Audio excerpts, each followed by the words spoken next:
बिस्मिल्लाहिर्रहमानिर्रहीम। अस्सलाम वालेकुम। आज फिर मैं आपके सामने हाजिर हुई हूँ मुफ्ती मोहम्मद अकमल का इस्लामी प्रोग्राम अहकाम शरीयत लेके। अगर मेरी ये वीडियो अच्छी लगे तो प्लीज़ लाइक कर दीजिएगा, फैमिली एंड फ्रेंड में भी शेयर कर देना। और अगर आप मेरी वीडियो को फर्स्ट टाइम देख रहे हैं तो बेल आइकन को ज़रूर ऑल पे प्रेस कर देना, जिससे आने वाली मेरी हर नई वीडियो सबसे पहले आपको मौसूल हो जाया करेगी। तो चलें देखते हैं अहकाम शरीयत।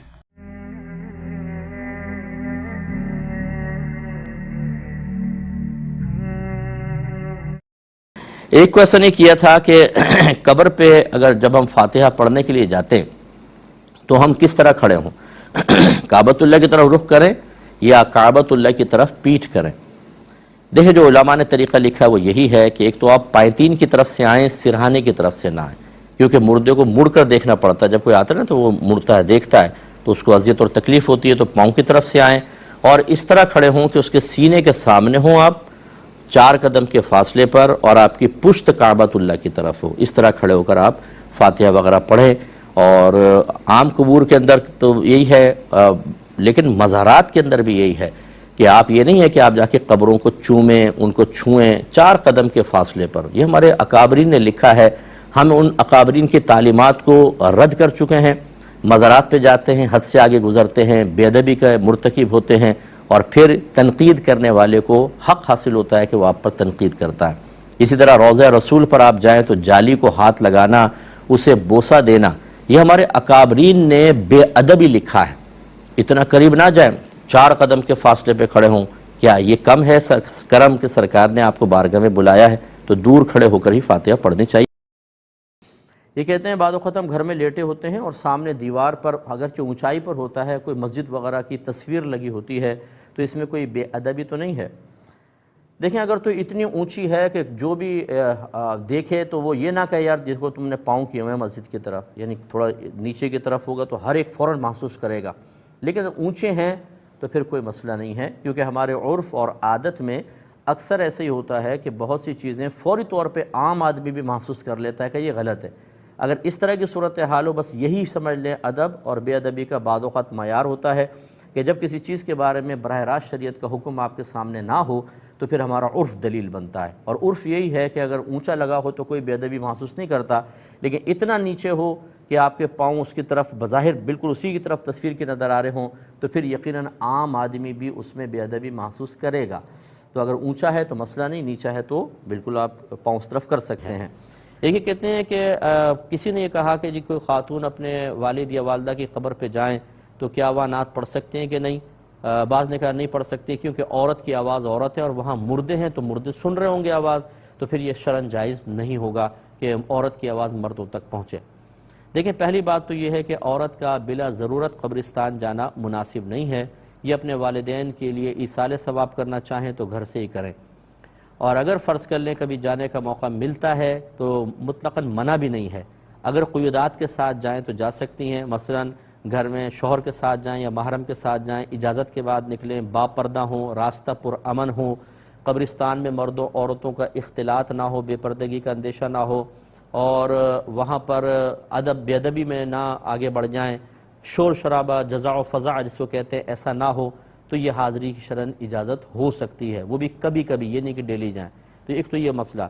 अब वहाँ अगर पहुँच गई हैं, कोई नात पढ़ रही हैं, तो इसमें शरन कोई हर्ज नहीं है, क्योंकि मुर्दों की समाअत, उनकी बसारत आम लोगों से ज़्यादा इतनी ज़बरदस्त हो जाती है, कुछ इंतहा नहीं। तो फिर ये नात पढ़ने पर ही क्यों मौकूफ़, वो तो जाकर अगर बात भी करेगी तो वो साथ वाला मुर्दा सुन रहा होगा। देखें ना, हम कब्रिस्तान जाते हैं, हम कहते हैं अस्सलामु अलैकुम या अहलल क़ुबूर, सुन्नत है, ए कब्र वालों तुम पर सलामती नाजिल हो। अब अगर मेवा शाह कब्रिस्तान चले जाएँ जो कई मील पर फैला हुआ है, तो जो मिसाल के तौर पे 1000वीं कब्र है वो कितनी दूर है, लेकिन हम जमा का सीगा बोलते हैं, सबको मुखातब करते हैं, इसलिए कि हमारी आवाज़ सब तक पहुँच रही होती है। तो इसका मतलब है कि फिर नात के ज़रिए आवाज़ पहुँचना, ये इसमें क्यों कैद लगाई जाए, वो तो फिर कुरान भी पढ़ेगी तो आवाज़ पहुँच जाएगी।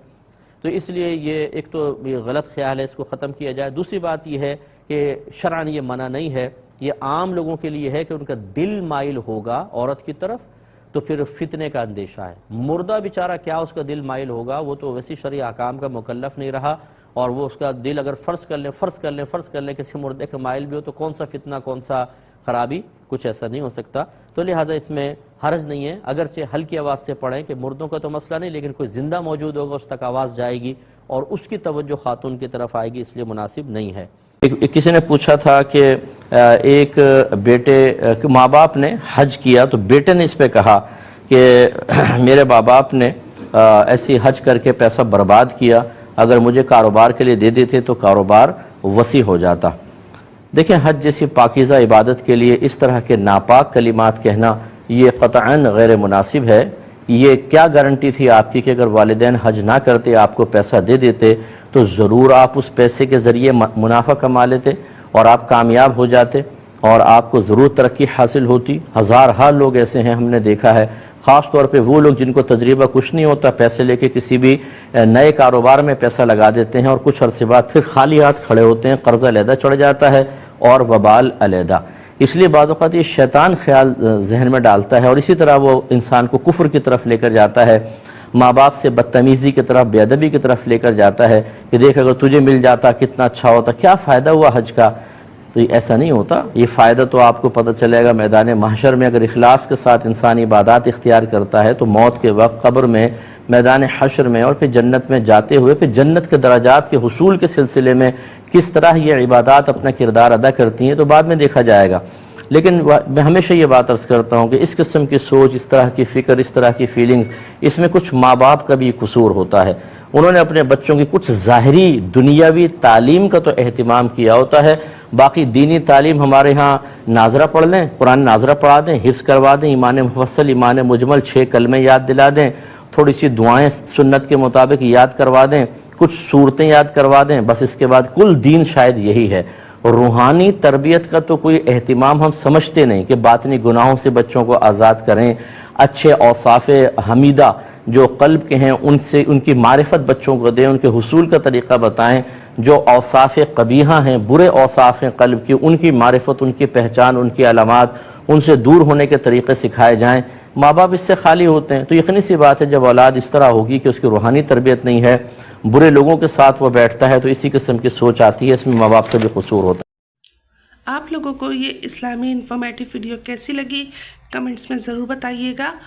انشاءاللہ پھر آپ کے سامنے حاضر ہوں گی اسی طرح کی اسلامی انفارمیٹیو ویڈیو کے ساتھ. اب چاہتی ہوں اجازت. اللہ حافظ، اللہ نگہبان. Thanks for the watching.